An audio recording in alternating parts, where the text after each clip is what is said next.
Okay, this is the second video of labor market and it is relevant to wage determination under government. When government intervenes in labor market, it may feel that the wage rate workers are receiving are lower than what they should receive, and sometimes government thinks that workers are the part of trade union and they are charging very high wages. So to support producers and business owners, government may set wage rate below equilibrium wage rate. So there are two ways government can intervene and set wage rate. The one is government may intervene by setting minimum wage rate, and the second is maximum wage rate. So these are the two points which I will be explaining in this topic. And minimum wage rate, as the name suggests, is wage rate set by government above equilibrium. Minimum wage rate is set above equilibrium and it leads to surplus supply of labor. And we can explain this concept graphically. Suppose we have again demand and supply of labor. This is origin point, this is quantity of labor, this is demand for labor, this is supply of labor. On y-axis we have again wage rate. This is equilibrium point where demand and supply meet each other, and equilibrium wage rate which is prevailing in the market is W and employment is Q. Now if government thinks that wage rate W is not fair for workers, then government will set minimum wage rate above equilibrium.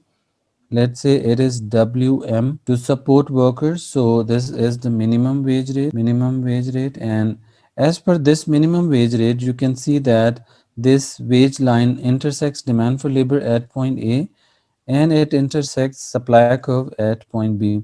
So there is now gap between demand and supply and there is disequilibrium in the market.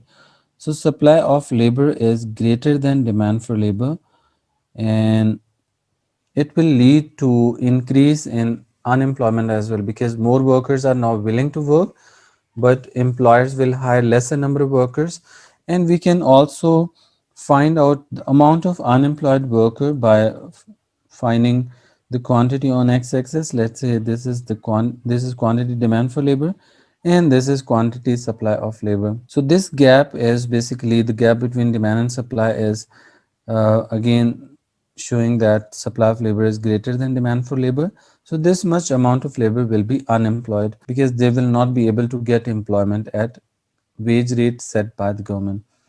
And the next situation is maximum wage rate. Maximum wage rate is set by government below equilibrium. Sometimes government thinks that wage rate workers are charging is much higher than it should be in the market. So government may support producers in this case and may set maximum wage rate below equilibrium and may ask business owners not to pay more than that wage rate. So this is demand for labor, this is quantity of labor, this is supply of labor, and this is equilibrium point, and equilibrium wage rate is W and employment is Q. Okay, if government sets maximum wage rate below equilibrium, then what will happen? Then the impact can be shown with with this line. So this is the maximum wage rate set by government, and this maximum wage rate will result in decrease in supply of labor. So we can find out the point where Wx is intersecting supply curve. Let's say this is point C. Wage rate Wx intersects supply of labor at point C, where quantity supply of labor is Qs and quantity demand for labor is Qd. So now again there is gap between C and D. This gap is shortage of workers, or you can identify this gap. The gap between demand and supply of labor is again shortage of workers, because when workers feel that the wage rate they are being paid is lower than what they should receive, then they think it unfair and they don't supply themselves.